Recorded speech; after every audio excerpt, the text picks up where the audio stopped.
Bom dia, boa tarde, boa noite a todos e todas.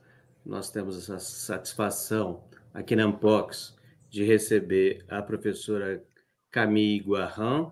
Professora Camille é professora na Universidade Sorbonne Nouvelle, no Instituto de Altos Estudos da América Latina.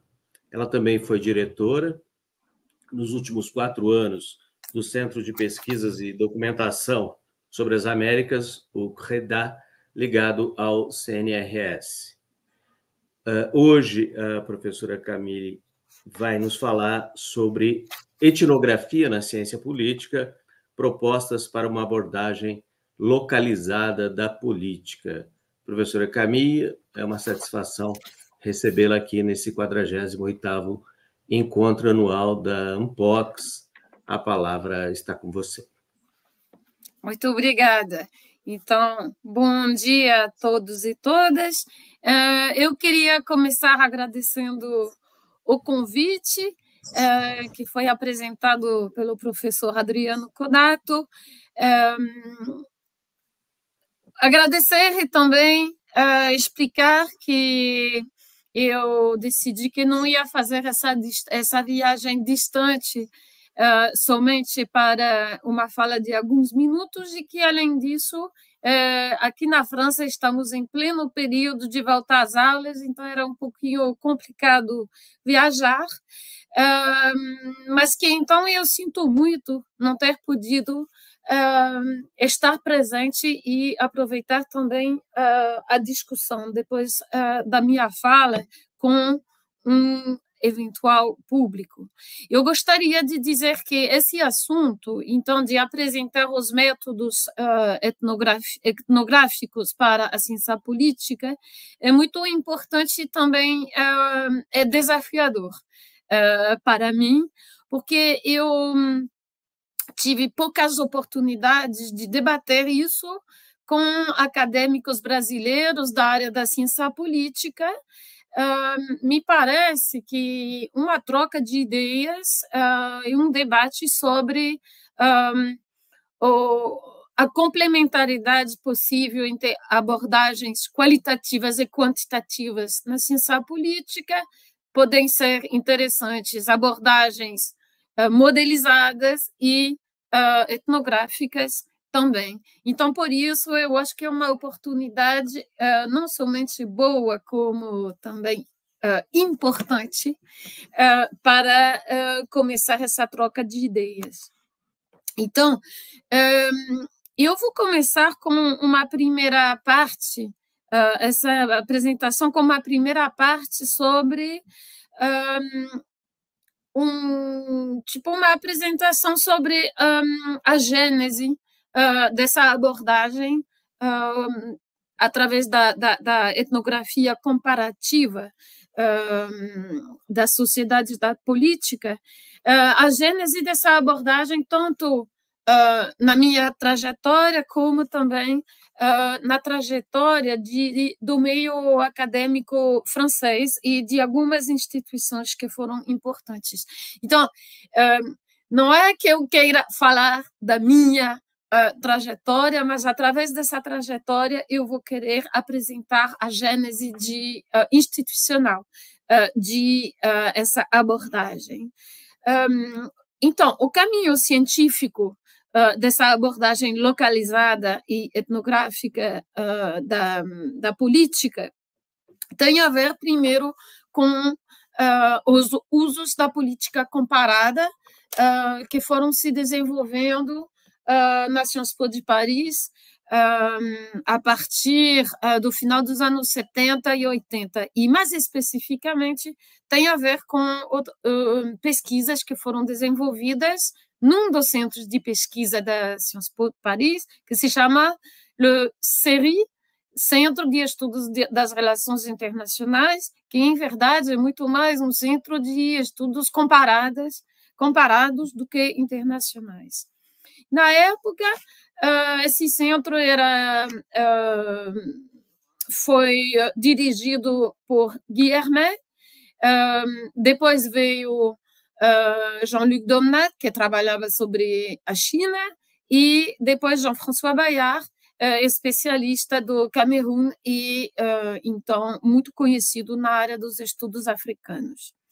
E esses três pesquisadores, junto com a equipe do CERI,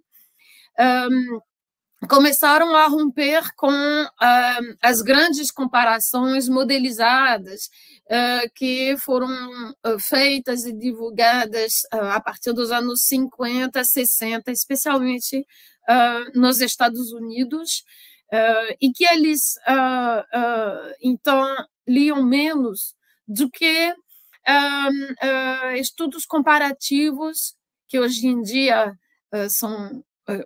fazem parte dos grandes clássicos da ciência política, como Barrington Moore, talvez um pouquinho Lipset, por exemplo, Wallerstein e Teda Skocpol. Esses autores que eu acabei de citar têm em comum o fato de construir comparações a partir de estudos bastante aprofundidos das trajetórias de cada sociedade. Então, com o objetivo de trabalhar a singularidade, a especificidade de cada sociedade através da comparação. E isso foi feito também muito por Guilherme, e eu devo dizer que foi ele que orientou minha tese de doutorado no início dos anos 90. Ele, por exemplo, tentou resgatar as especificidades de cada sociedade, por exemplo, no livro que ele publicou no início dos anos 90, sobre o que ele chamou dos desencantos da democracia, que era bem na época das transições, onde ele trabalhou as trajetórias específicas de vários países da América Latina ou da Europa do Leste.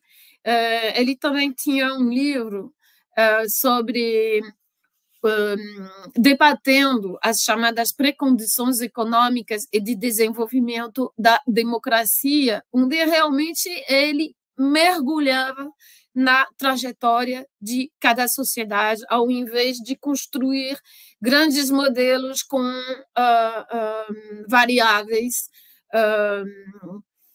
a partir de grandes noções. Então, isso é um dos pontos de partida a partir do qual houve formação especialmente ele formou muitos doutorandos, e na época que eu comecei a ciência política, começou a se formar grupos de doutorandos que faziam comparações, mas para falar melhor, trabalhavam em estudos comparados, fazendo monografias. Então, dentro do grupo com o qual eu me formei na ciência política, fiz meu doutorado, tinha, por exemplo, uma tese em curso sobre a democratização no Benin, outra sobre a guerra civil na Algéria, no início dos anos 90, outra sobre os jovens da Intifada, por exemplo, e eu trabalhando sobre a democratização no Brasil, mas com uma abordagem muito localizada em duas favelas da periferia do Rio de Janeiro. Depois vou dar mais detalhes sobre isso. E nesse ambiente, nesse âmbito, nesse meio que realmente consolidou essa abordagem, houve um papel muito forte de várias revistas. Eu posso citar, por exemplo, a revista Política Africana, que foi dirigida de início por vários africanistas comparativos, que faziam comparações, incluindo Jean-François Bayard. Houve a criação também de uma revista de ciência política chamada Politics, que é uma revista de sociologia política que realmente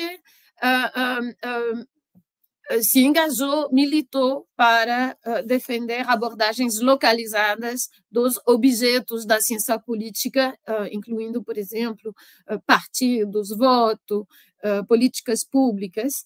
E, em seguida, 10 anos depois, em 98, foi criada a revista Crítica Internacional, daquele centro do CERI, que hoje em dia realmente tem um papel forte nesse tipo de abordagens.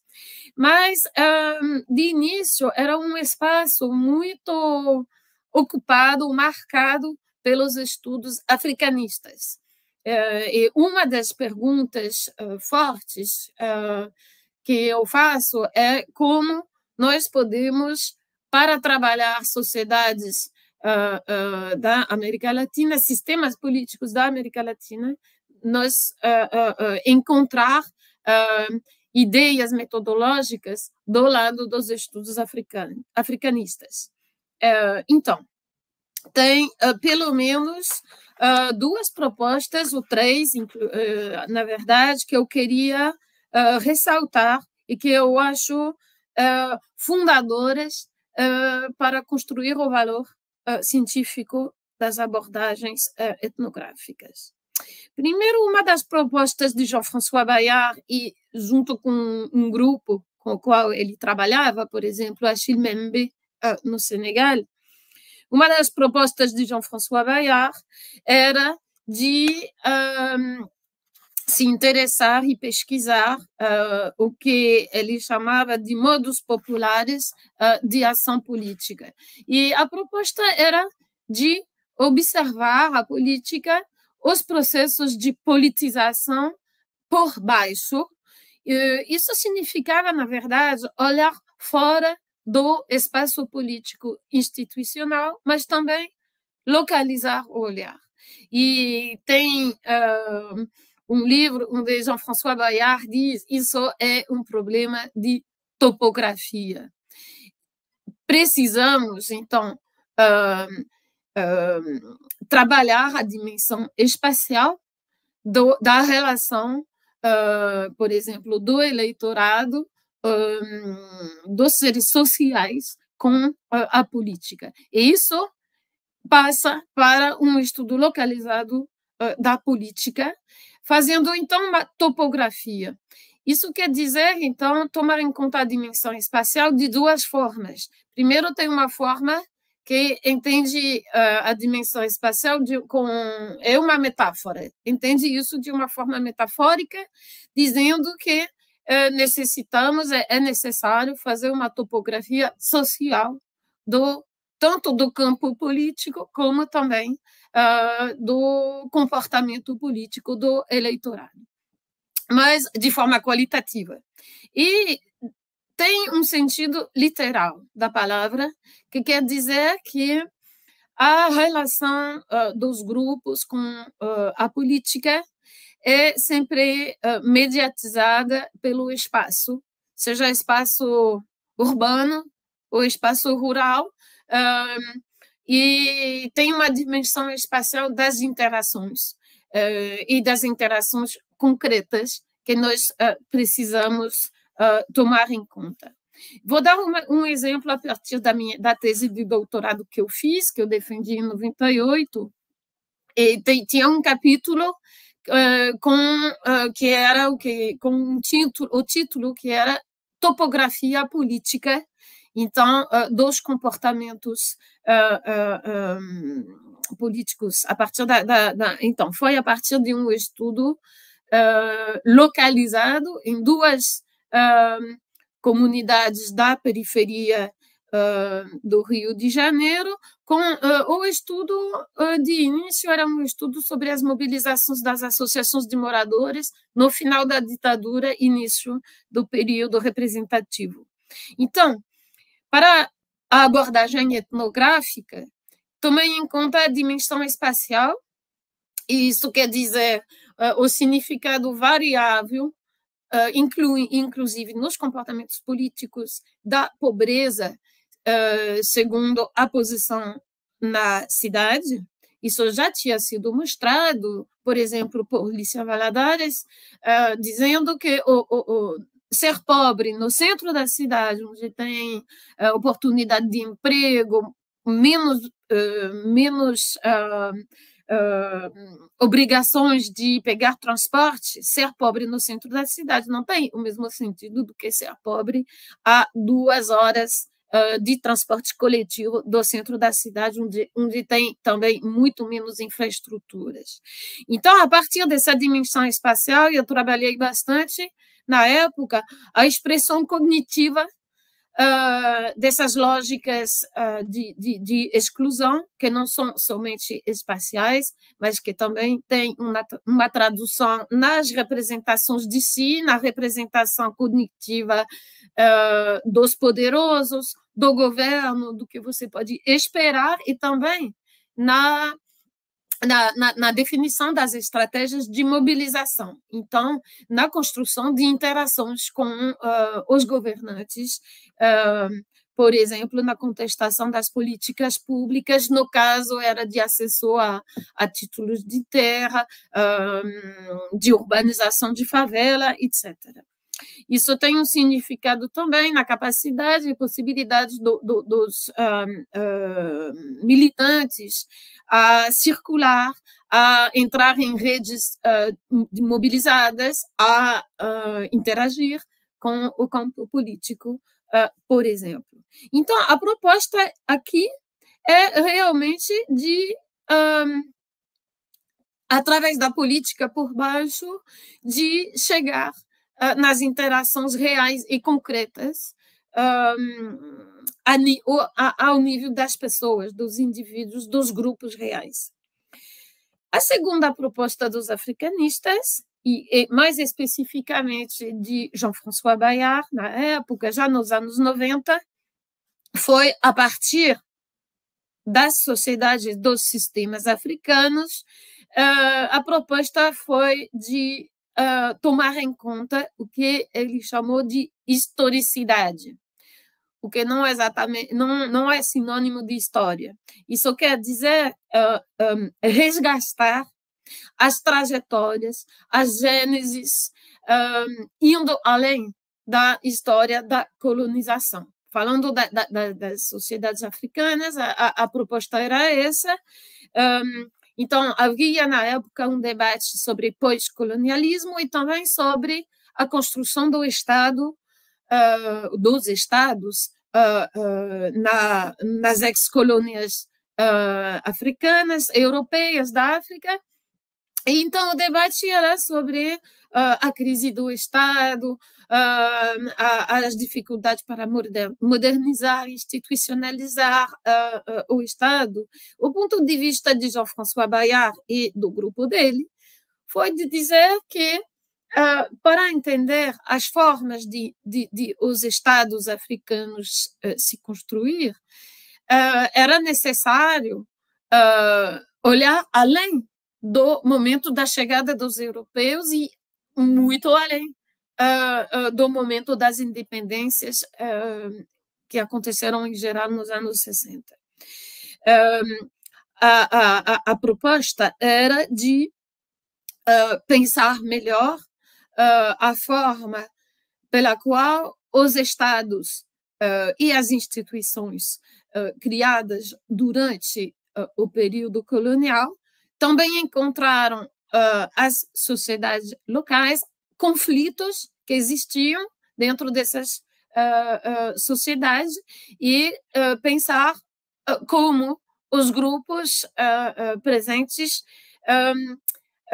interagiram com essas instituições, participaram da sua construção e a seu enraizamento nas sociedades locais. Então, para simplificar, para dizer isso de uma forma mais simples, a proposta é observar de forma localizada as práticas para entender como, então, esses estados funcionavam. Então, isso quer dizer que localizar não significa automaticamente focar quem não tem os grupos sem poder, quem não tem poder, localizar e focalizar os pequenos, porque localizar pode ser feito para trabalhar, por exemplo, o campo político, as elites políticas, sociais, econômicas, mas abordadas de um ponto de vista, a partir de um olhar local. E isso quer dizer documentando buscando, então, recolher dados sobre interações imediatas, concretas, e romper com um olhar somente institucional e macro, e também, então, resgatar a dimensão socio-espacial. Então, nessa gênese, entraram em conta todos esses debates, entraram em conta diversas instituições. Hoje em dia, 30 anos depois, estamos num outro momento com abordagens localizadas, comparativas, muito mais consolidadas e gerações científicas que já estão se desenvolvendo. Eu posso dizer que eu sou a segunda geração, mas que a terceira já está chegando, por exemplo, com um dos meus ex-doutorandos, Romain Bunel, que fez a tese dele sobre a interação dos grupos de cocalheiros na Bolívia e também no Peru com o Estado boliviano e peruano, a partir de estudos muito localizados sobre, então, a relação entre sindicalistas e agentes do Estado nas políticas de desenvolvimento. Enfim, para encerrar essa parte, eu quero dizer que, para simplificar, um dos objetivos é trabalhar a partir e também desconstruir modelos, evitar categorias que estejam construídas de forma muito macro, com o risco de ser muito distante da realidade vivida da política, e o objetivo, então, é mais assim resgatar práticas concretas que podem ser documentadas e observadas. Então, a segunda parte da minha apresentação, depois de ter apresentado o objetivo, vai ser de falar um pouquinho do como isso nós podemos fazer e como fazer isso para que a etnografia tenha um valor demonstrativo, tenha um valor científico e possa entrar em diálogo com estudos mais macro-institucionalistas e modelizados. Então, a ideia é de primeiro começar, e aqui eu vou dar mais exemplos, é começar com algumas propostas sobre como construir esse olhar localizado e comparativo. Primeiro, então, eu gostaria de dizer rapidamente que esse método, ele, primeiro, tem como ponto de partida categorias, conceitos também, que podem ser construídos a partir de um olhar macro, de um conhecimento do estado da pesquisa, do state of the art, e a partir daqui, um dos primeiros passos seria de desconstruir, de fazer perguntas a essas categorias. Vou dar um exemplo para que seja mais claro. Eu penso, por exemplo, no trabalho de Timothy Wickham Crowley, que trabalho nos anos 90, pesquisou as revoluções e as mobilizações nas lutas armadas, num grande estudo comparativo sobre a América Latina. Uma das perguntas que ele faz é quais são as variáveis que podem explicar que certas lutas, certas guerrilhas encontraram a vitória, e somente duas, em Cuba, na Nicarágua, e o resto das organizações de lutas armadas fracassou de diversas formas. E uma das variáveis que ele propõe é que as duas vitoriosas em Cuba e Nicarágua encontraram um apoio camponês maciço. Uma das possibilidades para fazer um trabalho além dessa proposta seria de perguntar realmente, mas o que é um apoio generalizado no mundo rural? O que se chama camponês e qual é a medida para pensar que um apoio é generalizado, maciço ou não é? Esse tipo de pergunta que eu acho o ponto de partida para entrar, emergir e definir um estudo localizado. Segundo exemplo, e junto com o exemplo, uma segunda pergunta é que essa desconstrução, a partir das categorias, ela tem também como objetivo evitar abordagens lineares, então, quase evolutivas, da história política. E aqui eu quero dar o exemplo dos trabalhos sobre democratização, transição, consolidação, e fazendo a relação com pesquisas atuais sobre as dinâmicas autoritárias dos anos 2020. A ideia é de que é necessário, para pensar mudanças de regimes políticos, primeiro, resgatar a gênese do que nós estamos observando, fazendo, então, trabalho cronológico para pensar a sucessão de eventos e localizando também o olhar. Então, vou dar mais detalhes para que seja mais claro a partir de um exemplo, desse exemplo.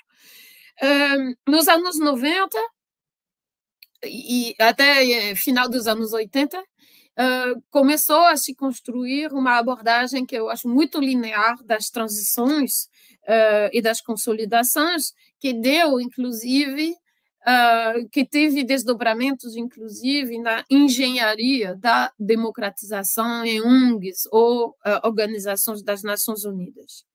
Jean-François Bayard, Guilherme, várias outras pessoas mostram que, muito pelo contrário, essas sequências de mudanças de regime não sigam etapas como, então, liberalização, mudança de governo, eleições e consolidação.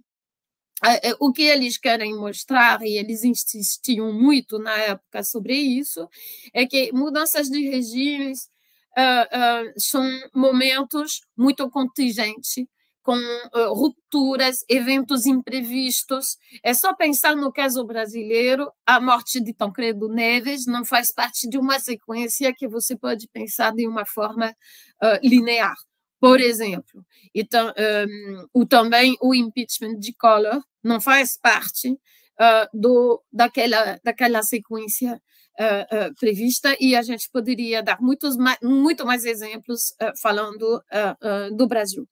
Então, a proposta é pensar o fato de que nessa historicidade do sistema político brasileiro, por exemplo, existe uma multiplicidade de durações de ritmos heterogêneos, com, às vezes, lógicas próprias, e que é necessário pensar que essas gêneses, essas trajetórias são polifônicas, com momentos que não são lineares. Vou dar um exemplo, vou continuar falando do tempo presente e das dinâmicas autoritárias que nós estamos vendo faz alguns anos. Essas dinâmicas também não têm linearidade. Por exemplo, eu acho que a ideia de que nasceu nos anos 90, de que havia enclaves autoritários, que é uma proposta de Garetón, o chileno Garetón, enganou muitos pesquisadores, eu também acho que eu me enganei bastante, porque eu fui seduzida por essa ideia de que, afinal, ia ter uma consolidação democrática e que o que a gente estava observando no sistema político brasileiro, que não era bem democrático, ia se fragilizar, se fracassar aos poucos, desaparecer, porque ia ter aprendizagens, ia ter também mudanças de gerações, etc. Então, por exemplo, fazendo minha pesquisa etnográfica junto com eleitores da periferia no Rio, nas entrevistas, eu gravei e registrei isso, gravei muitas falas de pessoas que me diziam e de forma afirmativa forte, que era melhor durante a ditadura, que eles tinham saudades da época dos militares, e eles explicavam que tinha mais ordem, que tinha menos inflação, etc., etc. E a minha interpretação, na época, foi de que fazia pouco tempo que a eleição, o voto universal existia, que a cidadania estava em processo de consolidação, que ia ter uma aprendizagem do voto, essas coisas, porque eu acho que, como pesquisadora, eu estava querendo acreditar. É isso que eu estava querendo ver. Hoje eu estou revisitando essas entrevistas, que tem muito a ver com essa abordagem linear. Também sobre os enclaves autoritários, por exemplo, o que a gente poderia chamar de resistência militar à democratização foi vista justamente como uma resistência que ia se enfraquecer aos poucos. Ia ter um ministro civil, um ministro da defesa, que ia ser um civil, etc., etc. Mas com a criação por exemplo, a criação da Comissão Nacional da Verdade, começou a se ver no debate público a resistência das Forças Armadas, e antes disso, a partir dos anos 2000, se sabe que houve muita mobilização, por exemplo, do ex-presidente Jair Bolsonaro no meio militar.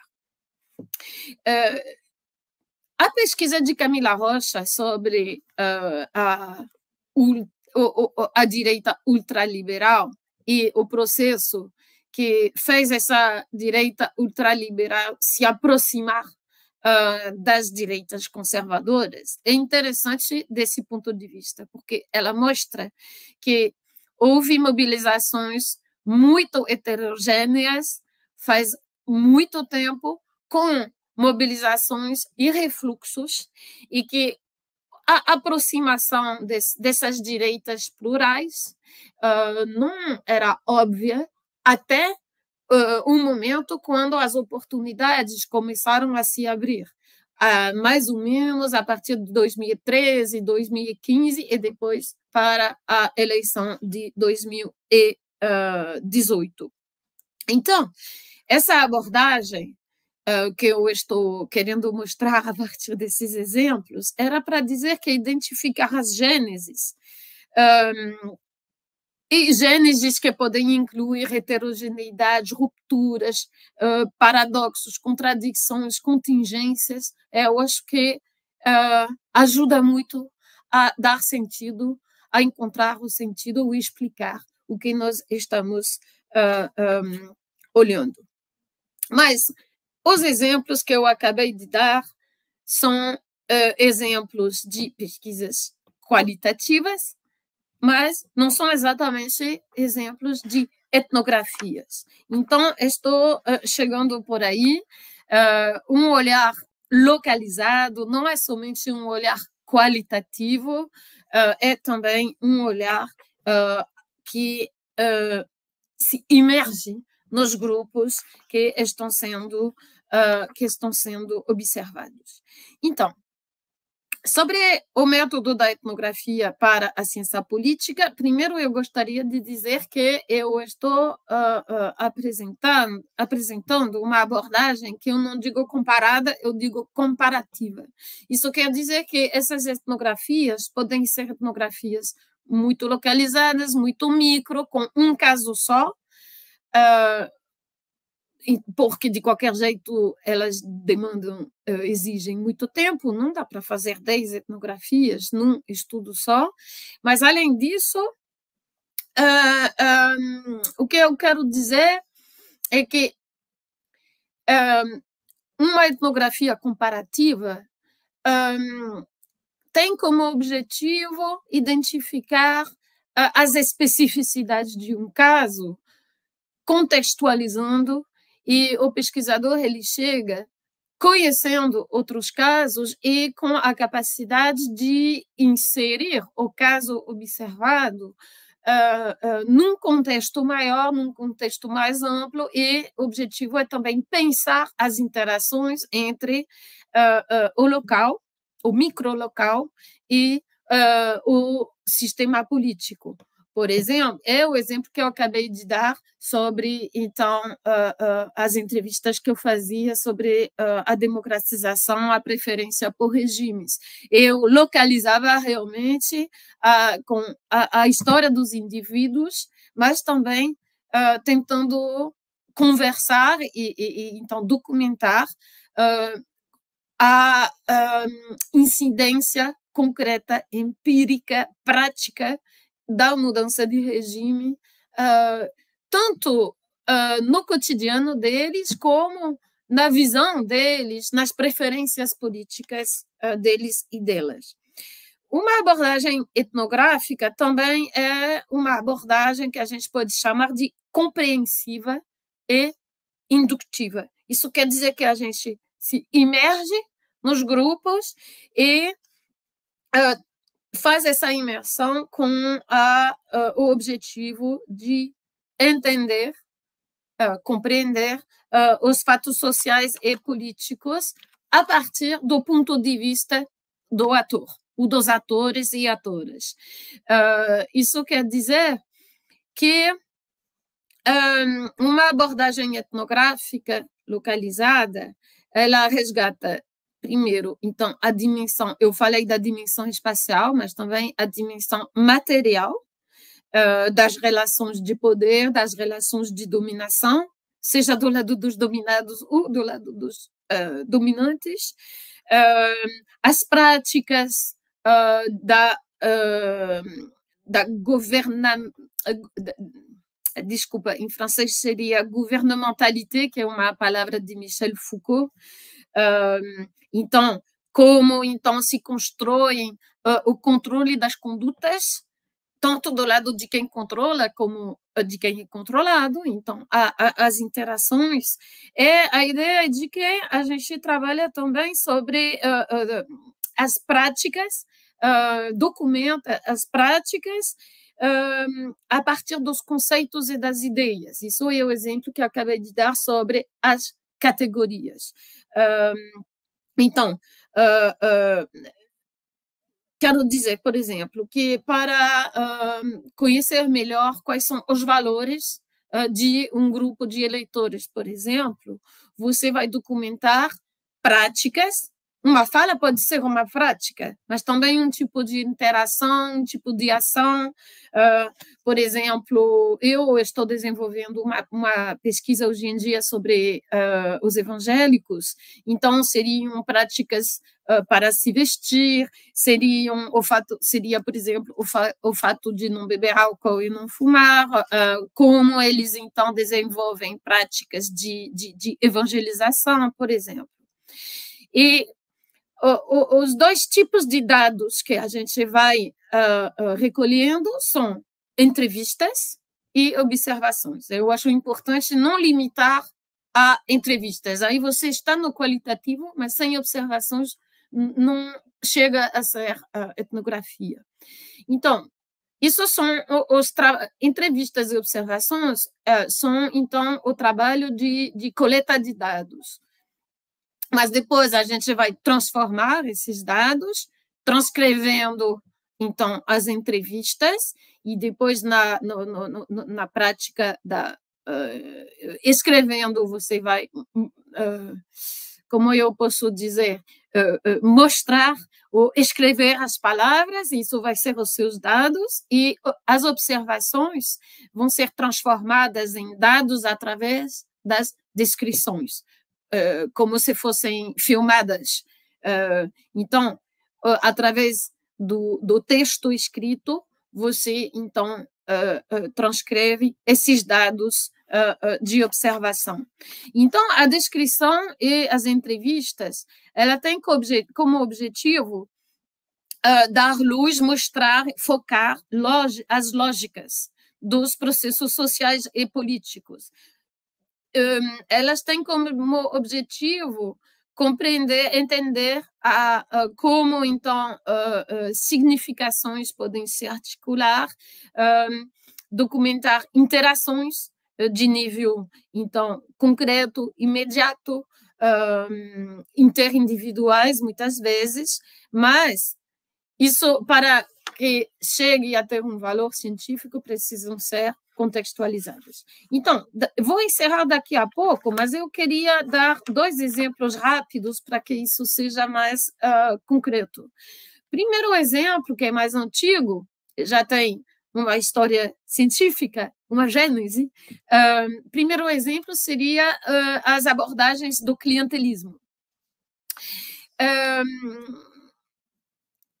Na ciência política, faz anos e anos, tem uma das abordagens que é comum com a linguagem e a abordagem da mídia e também do campo político, é uma abordagem que, entre aspas, criminaliza o chamado clientelismo,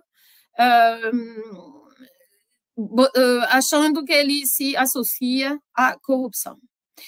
Que eu acho que é uma associação muito simples, que não resgata a complexidade da relação clientelista e é também muito ligado a um uso no vocabulário científico de uma noção que é uma noção depreciativa usada nos conflitos, no debate político. Então, eu comecei a trabalhar essa questão, especialmente quando, durante a pesquisa de campo do meu doutorado, especialmente, vou dar um pequeno exemplo, quando falando, então, da escolha de voto, do comportamento eleitoral, uma das lideranças de Nova Holanda me falou assim, mas na época, era em 94, a mulher me falou, mas a gente nunca vai votar no PT, porque esses militantes aí, a única coisa que eles prometem são leis, e eles não dão nada para a gente. Aí eu pensei, tem algo que eu preciso entender aí, porque eu achava melhor, eu achava menos corrupto, mas, na verdade, parece que é mais complexo. Aí comecei a desenvolver isso, a mostrar que esse tipo de relação, a relação chamada de clientelista com políticos trazia um efeito de politização de muitas lideranças e eleitores de baixa renda. Houve o trabalho também, na mesma época, de Javier Raudiero, sobre o que ele chamava do ponto de vista do cliente na periferia de Buenos Aires. O problema é que ele continua a usar a noção de cliente e, aos poucos, chegou a ideia, junto com outros, com Gabriel Vomaro, também argentino, de que era melhor primeiro falar em intercâmbio eleitoral, olhar bem nos processos de mobilização dos eleitores, os eleitores que vão buscar os candidatos, trabalham, jogam com a concorrência entre os diversos candidatos e, então, trabalhar também em termos de economia moral. O que nos dá, também no Brasil tem os trabalhos de Valmir Palmeira sobre como, então, essa relação de troca em períodos eleitorais também é um engajamento para os eleitores, ou grupos, inclusive grupos de famílias, grupos de eleitores. Então, isso quer dizer que, com a etnografia, aí a gente consegue ver o sentido concreto para o eleitor e evita com noções muito distantes da realidade, das práticas e das lógicas políticas desses eleitores, a gente evita colocar explicações que são muito distantes dessa realidade. O segundo exemplo, vou acabar daqui a 1 ou 2 minutos, é sobre o comportamento eleitoral dos evangélicos hoje em dia no Brasil. Conhecendo, faz muito tempo que eu conheço, que eu tenho familiaridade com o comportamento dos eleitores das periferias do Rio, e quando eu comecei a escutar, a ouvir a explicação de que a porcentagem tão importante de evangélicos votando para Jair Bolsonaro e a extrema-direita votava assim por indicação dos pastores, eu achei assim que isso não funcionava. Eu pensei, não, é mais complexo, não dá, não posso acreditar que seja exatamente assim. Então, comecei, por isso, a fazer uma etnografia desses eleitores evangélicos de Jair Bolsonaro. E o olhar etnográfico localizado, ele mostra, primeiro, uma ancoragem espacial muito forte dos grupos de fiéis pentecostais. Eu falo isso rápido. Ele mostra que o que é importante na decisão de voto não é muito exatamente a fala daqueles influenciadores conhecidos a nível nacional, que são muito mais as interações do cotidiano, tanto com pastores e pastoras locais, pouco conhecidos do público, mas também entre frequentadores daquela igrejinha, e as práticas, então, dos fiéis. Então, a politização, ela vem das práticas de evangelização, também dos momentos de conversa informal entre os fiéis, da ação local, tipo distribuição de alimentos, distribuição de roupas, reforço escolar. Então, é mais assim a construção de uma socialização localizada em grupos bastante homogêneos, que pode explicar decisões comunitárias ou comportamentos coerentes a nível de bairro ou de rua em relação ao voto. Então, para encerrar, porque eu já passei muito do meu tempo, eu gostaria de concluir com 2 coisas. Primeiro, para concluir, a pergunta que geralmente vem depois desse tipo de apresentação, ou quando eu apresento minhas pesquisas em si, mas tudo bem, mas qual é teu modelo? Tudo bem, mas isso não é representativo. E tudo bem, mas como você passa da descrição à generalização? Bom, aí eu quero dizer uma coisa. Primeiro, eu acho que não deveríamos deixar a etnografia para a antropologia. Eu adoro a antropologia, trabalho com antropólogos, sociólogos, mas eu acho que nós não fazemos as mesmas perguntas e não usamos as mesmas noções e não temos os mesmos objetivos demonstrativos. Então, não é a mesma agenda científica, vamos dizer. Então, para trabalhar dinâmicas autoritárias, regimes, voto, eu acho importante ter abordagens complementares, e a etnografia, acho que ela pode complementar outro tipo de trabalho, tipo em service, trabalhos modelizados, para complementar, para também entrar em debate e ajudar também a afinar melhorar, vamos dizer, o serviço através, então, de um conhecimento mais aprofundido do universo de raciocínio e de práticas dos atores. E, além disso, não estamos trabalhando para o representativo. O que a gente busca com a etnografia é o significativo, o que nos mostra as lógicas, o possível, entendeu? Além disso, e vai ser a conclusão da conclusão,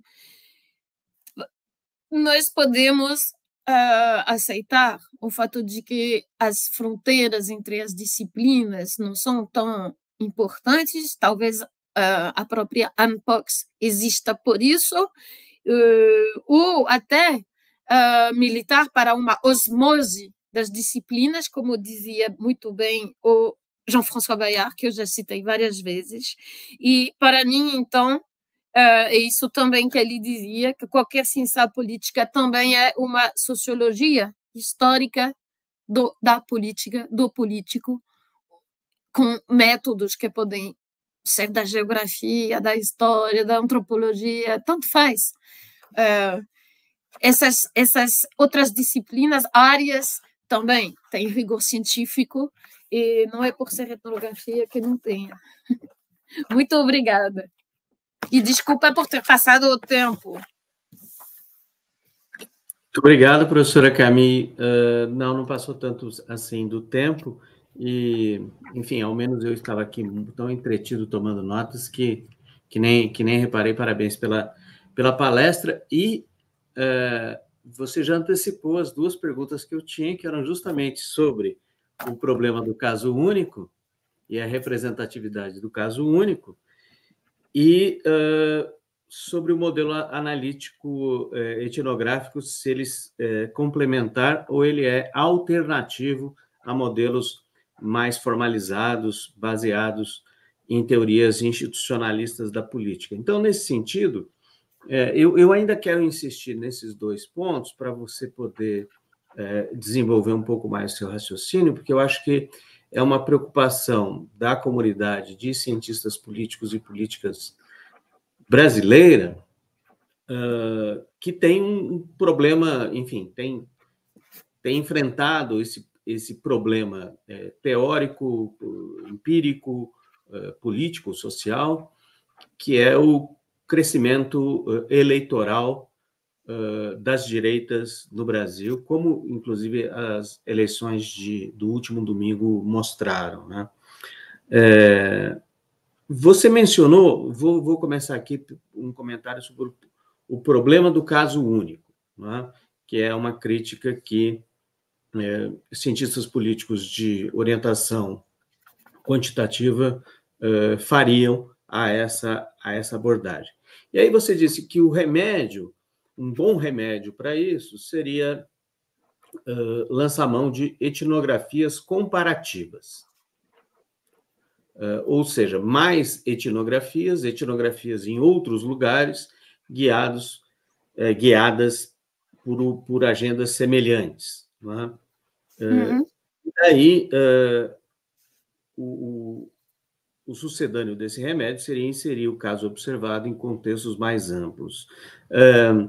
A gente identifica isso na sua agenda de pesquisas, no seu grupo de pesquisas, nas pesquisas que você conhece ou dialoga aí no Instituto de Altos Estudos da América Latina, ou mesmo aqui no Brasil, você vê que está acontecendo isso, quer dizer, etnografias comparativas desse tipo, ou mesmo pesquisadores na África estudando fenômenos semelhantes. Quer dizer, qual é a paisagem intelectual que faz com que esse seu trabalho possa estar ancorado, onde o seu trabalho esteja ancorado, porque ele me parece fascinante. E aí a segunda questão, para também insistir no ponto aqui, é se etnografia é um modelo analítico complementar ou alternativo aos estudos institucionalistas ou aos estudos quantitativos, né? Como fazer, na prática, essa complementaridade?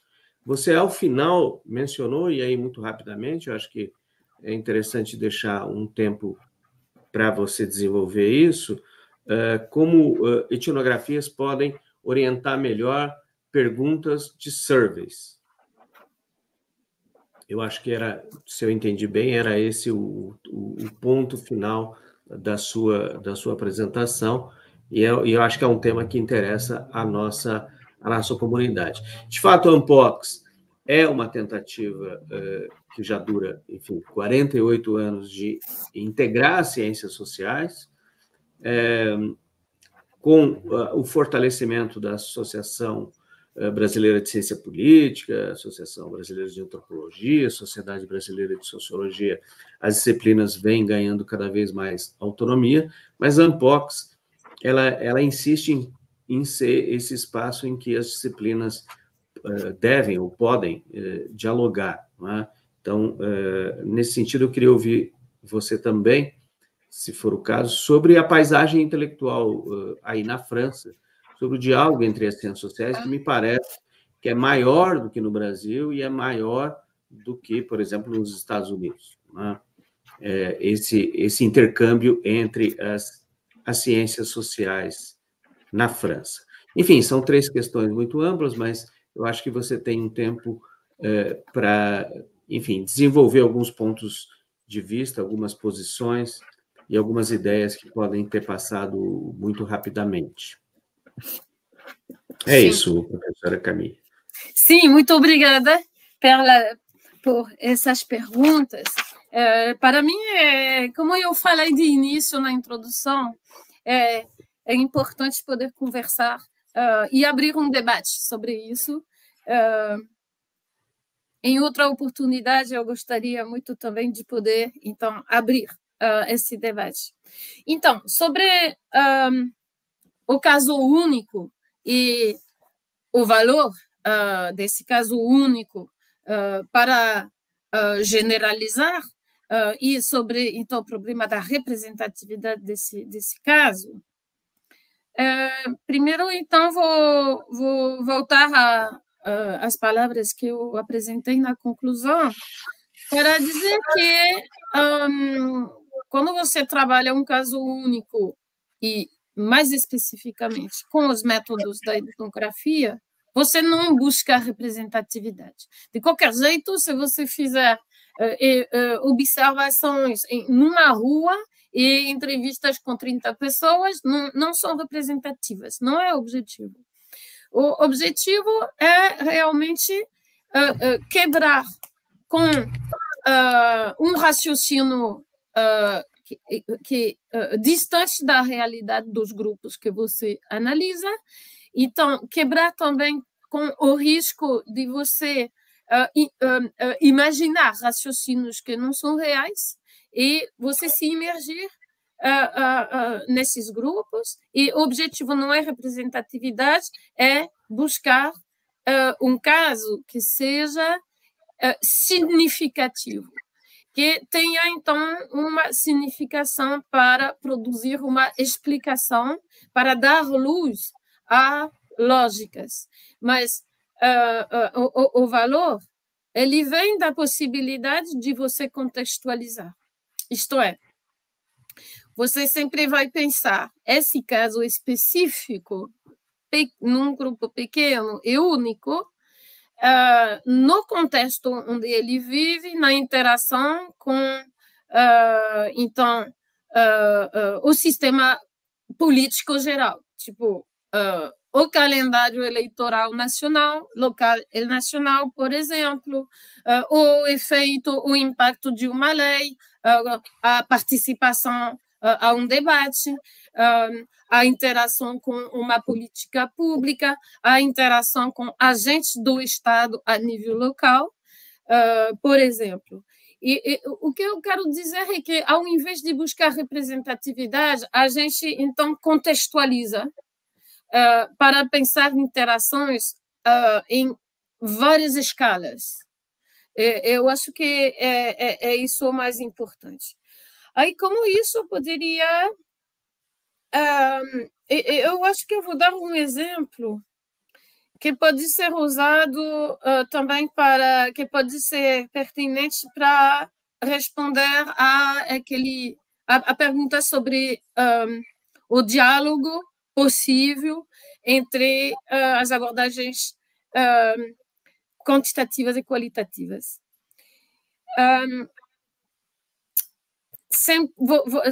Todos nós conhecemos esses grandes chaves a nível continental sobre a preferência para democracia ou outro tipo de regimes. Em geral, a pergunta é governo militar e democracia. O que é óbvio quando você trabalha, faz um estudo localizado junto a grupos de classes populares, é que muitas pessoas não entendem a palavra democracia e que nós precisamos que o caso único e o estudo localizado ele ajuda a entender até, eu acho, o comportamento e essa prática de responder. Eu já observei isso. E pessoas que me diziam, eu não sabia, mas todo mundo fala de democracia, então falei que eu preferia. Ou então, como eu não sabia, falei que eu não gostava. Bom, então, a etnografia ela pode ajudar a trabalhar isso de diversas formas. Ou então você pede para as pessoas falar da democracia, mas foi aí que eu fiz isso e então eu registrei muitas hesitações, dificuldades a entender o sentido da palavra. Eu fazia a pergunta assim, o que a democracia mudou para você? Eu via que as pessoas não entendiam a pergunta. Ou você faz assim, ou então você trabalha a partir de uma definição do que você acha da democracia e faz perguntas sobre as práticas, a participação, a questão das liberdades, essas coisas. Então, tem alguns surveys que, obviamente, fazem esse tipo de perguntas mais detalhadas, mas eu acho que incluir na concepção dos surveys um conhecimento através, então, de pessoas que trabalharam isso, um conhecimento dessas ambiguidades e dessas dificuldades das pessoas entrevistadas a entender esse tipo de palavra, eu acho que poderia melhorar, talvez, a possibilidade, então, de usar os resultados. Na minha prática, eu vejo mais complementaridade. Eu sinto que as abordagens são complementares. O que eu vejo é que a gente deveria dialogar mais. E eu acho que é isso que faz falta. Eu vejo que eu leio pouco trabalhos muito modelizados e quantitativos, e eu vejo que estudos etnográficos não são citados, em geral, por pessoas que gostam mais de trabalhos quantitativos. Mas eu já fiz experiências de ver como o quantitativo pode servir para o qualitativo e vice-versa. De qualquer jeito, quando você vai ao local, vai fazer etnografia, você precisa dos trabalhos institucionais e quantitativos para situar, para ter uma ideia das escalas e do comportamento. Bom, de qualquer jeito, a gente, então, agradece porque o trabalho é feito pelos outros e nós vamos fazer outras coisas. Mas o que eu acharia importante é justamente ter esse outro, né, um diálogo também no outro sentido, para que quantitativistas tomem em conta também os resultados de estudos mais aprofundidos, por exemplo, sobre os comportamentos políticos. Sobre, então, comparação. Eu não sei se eu deixei claro o que eu estava querendo dizer. E que, quando tem casos únicos, A gente só trabalha um caso. Eu orientei alguns doutorados já defendidos, comparativos usando etnografia, mas não vai além de 2 casos, porque as pessoas, os pesquisadores precisam passar meses e meses em cada caso, então não dá. Seriam teses de doutorados em 20 anos se tivesse mais casos. Mas eu acho que um caso único pode ser comparativo. É isso que é mais ou menos a luta, a mobilização da Revista Crítica Internacional, que faz justamente uma ciência política comparativa a partir de casos únicos. Isso quer dizer que você trabalha seu caso conhecendo casos comparáveis e para identificar o que vai é mais para identificar, localizar as diferenças, as singularidades, as especificidades do seu caso, do que para dizer é semelhante. E conhecendo outros casos, por exemplo, eu continuo lendo bastante sobre África, muito sobre outros países da América Latina, Europa, por exemplo, para trabalhar o voto de extrema-direita dos fiéis pentecostais, por exemplo. Porque você fazendo isso dá um valor a seu caso, porque você não isola o caso, você trabalha o caso no contexto, que pode ser um contexto, às vezes não é um contexto nacional. É importante desnacionalizar também, e não trabalhar com as unidades nacionais, às vezes trabalhar mais com outro tipo de unidades, tipo classe social, lógicas ordinárias, então, de pessoas que estão fora do campo da política, fora das instituições, por exemplo, e fazer mais assim comparações ligadas à posição social.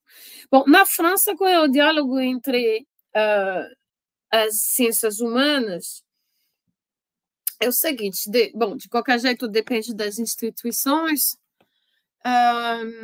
No Instituto de Altos Estudos, onde eu trabalho, e também no Centro de Pesquisa e Documentação sobre as Américas, no CREDA, nós somos equipes pluridisciplinares em ciências humanas. Acho que são mais ou menos as áreas representadas no Ampox. É um desafio de todos os dias, eu acho, para conseguir realmente falar a mesma língua. Porque quando a gente... realmente, às vezes, é complicado. Na França, houve um aproximamento muito forte da sociologia e da ciência política nos 20 últimos anos. Hoje em dia, a gente faz mais uma sociologia qualitativa da política do que simplesmente uma ciência política, e a abordagem institucional se enfraqueceu muito. Talvez seja uma das especificidades do campo do meio acadêmico francês.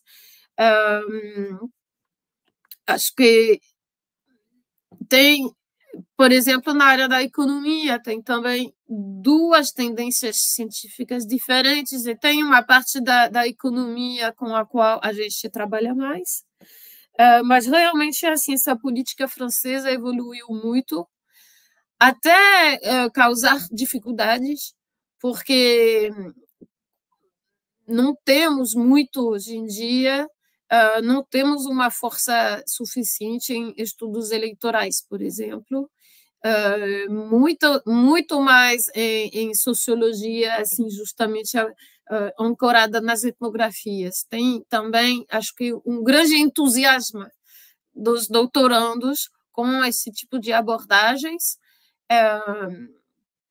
Então, cada meio acadêmico tem seus bons lados, vantagens, suas forças, suas fraquezas. E eu acho que na França a gente foi muito para o lado qualitativo, que é bastante ausente na ciência política brasileira, e nos dois casos eu acho que é uma pena, e o desafio dos dois lados seria dialogar mais com quem a gente dialoga pouco. Tá bom, muito obrigado, Camille. Então, nosso objetivo aqui mesmo eu não diria abrir esse diálogo, mas continuar e aprofundar esse diálogo que eu espero ver mais nos estudos da ciência política brasileira. Muito obrigado pela sua participação, pela sua conferência. Eu agradeço muito justamente essa oportunidade de abrir o diálogo, ou continuar um diálogo que já existe e participar desse diálogo. Muito obrigada. É isso.